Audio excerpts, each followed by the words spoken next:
90,000 కోట్లు ఖర్చు పెట్టి కాళేశ్వరం ప్రాజెక్టు నిర్మాణం చేస్తే రేవంత్ రెడ్డి గారు కేసీఆర్ గారిని బద్నాం చేసే ప్రయత్నం చేస్తా ఉన్నారు. రైతుల మీద కక్ష తీసుకునే ప్రయత్నం చేస్తా ఉన్నారు. ఈ ప్రాంతంలో ఉండే రైతాంగానికి నీళ్లు ఇవ్వాల్సింది కేసీఆర్ గారి ప్రభుత్వం ఇచ్చింది. కేసీఆర్ గారి ప్రభుత్వం ఇలా రేవంత్ రెడ్డి గారు కక్ష బట్టి నీళ్లు ఇవ్వట్లేదు. దానిలో భాగంగానే ఇవాళ మేము ఇక్కడికి వచ్చినాం. గోదావరిలో లక్షల క్యూసెక్ల నీరు వరదలో కలిసిపోతుంది, సముద్రంలో కలిసిపోతుంది. ఆ నీళ్లు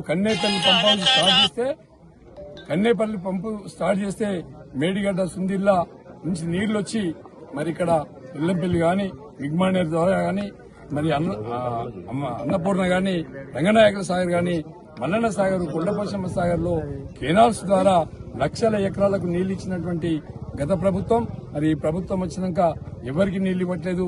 రైతుల్ని మోసం చేసే ప్రయత్నం చేస్తా ఉంది. దానిలో భాగంగానే ఇలా మేము రైతులతో కలిసి బీఆర్ఎస్ పార్టీ నాయకత్వంలో మరి హరీష్ రావు గారి ఆదేశాల మేరకి మరి పెద్ద ఎత్తున ఇక్కడ ధర్నా చేపట్టినాం.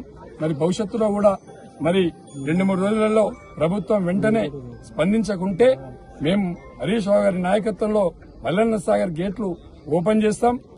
వేలాది మంది రైతులతో అలా కూడా వినకపోతే ప్రభుత్వం మా మీద ఏదైనా కేసులు పెట్టాలని ప్రయత్నం చేస్తే రాజీవ్ రహదారిని 10,000 బైకులతోని దిగ్బంధం చేస్తాం.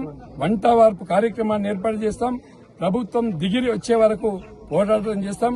గతంలో కేసీఆర్ చెప్పేది కరువు వచ్చినా సరే ముగులుకు ముఖం పెట్టాల్సినటువంటి అవసరం లేదు, కింద పొలాలు దున్నుకోండి, దుక్కులు చేసుకోండి, పంటలు పండించుకోండి, కరువు వచ్చినా కూడా నీళ్లు అందిస్తామన్న తలంపుతోనే ఈ ప్రాజెక్టు నిర్మాణం చేస్తే ఈ ప్రాజెక్టును నిర్వీర్యం చేసే ప్రయత్నం రేవంత్ రెడ్డి గారి ప్రభుత్వం రేవంత్ రెడ్డి గారు చేస్తా ఉన్నారు.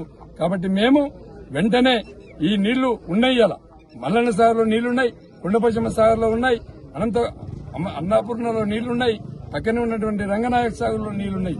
నీళ్లు విడుదల చేయాలని చెప్పి మేము డిమాండ్ చేస్తున్నాం. దీని మీద తీవ్రమైనటువంటి హెచ్చరిక కూడా చేస్తున్నాం.